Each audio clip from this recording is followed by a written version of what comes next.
ഇല്ല ഇല്ല. ആ ഇനി കേട്ടോളൂ. ഹലോ ഹലോ, ഞാൻ ലാലാണ്. ഹലോ സാറേ, ലാലേട്ടാ, എനിക്ക് ഒരു അബദ്ധം പറ്റിയാണ്. ഞാനത് അതൊന്നും കുഴപ്പമില്ല, നോ പ്രോബ്ലം. അത് കഴിഞ്ഞ കാര്യമല്ലേ. അതെ, എന്നാലും ഞാൻ ചെയ്യാൻ പാടില്ലായിരുന്നു. ഒന്നും ചെയ്യാൻ. അതെ, ഞാനങ്ങനെ ചെയ്യാൻ പാടില്ലായിരുന്നു. അല്ല, അതിപ്പോ എനിക്ക് ഇത് എന്തറിയോ, നമ്മളെ ഒരു 5 മണിക്കോ അല്ലെ 6 മണിക്കോ ഒരു പോസ്റ്റ് ഇടുന്ന പറയുന്നു, നമ്മൾ ഇട്ടോളാൻ പറയുന്നു.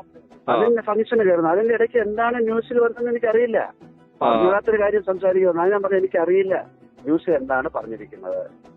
അപ്പൊ അറിഞ്ഞൂടാത്തൊരു കാര്യം ഞാൻ നിങ്ങളോട് സംസാരിക്കാൻ പറ്റില്ല. അതുകൊണ്ടാണ് ഞാൻ പറഞ്ഞത് എനിക്കറിയില്ല, അറിഞ്ഞിട്ട് പറയാന്ന് പറഞ്ഞു.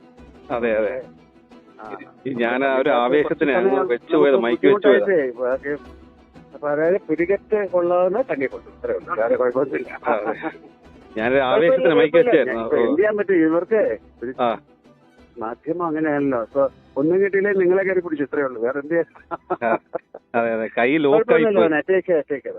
Okay, thank you. ഞാൻ പക്ഷെ നോക്കി വെച്ചിട്ടുണ്ട്.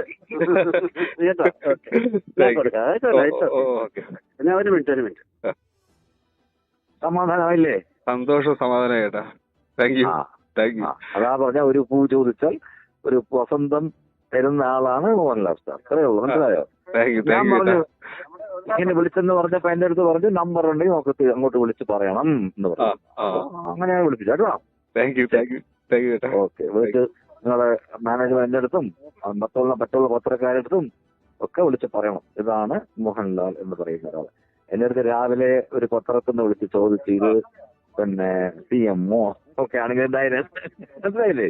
അതെ അതെ. അപ്പൊ അവരത് പറഞ്ഞത് ഈ മനുഷ്യൻ എന്തൊരു ഇതാണെന്നുള്ളതാണ്. ഇങ്ങനെ മോനെ എന്നൊക്കെ പറഞ്ഞ് വിളിച്ചില്ലേ? അതെ അതെ. ഓക്കെ, താങ്ക് യു ചേട്ടാ. Thank you sir.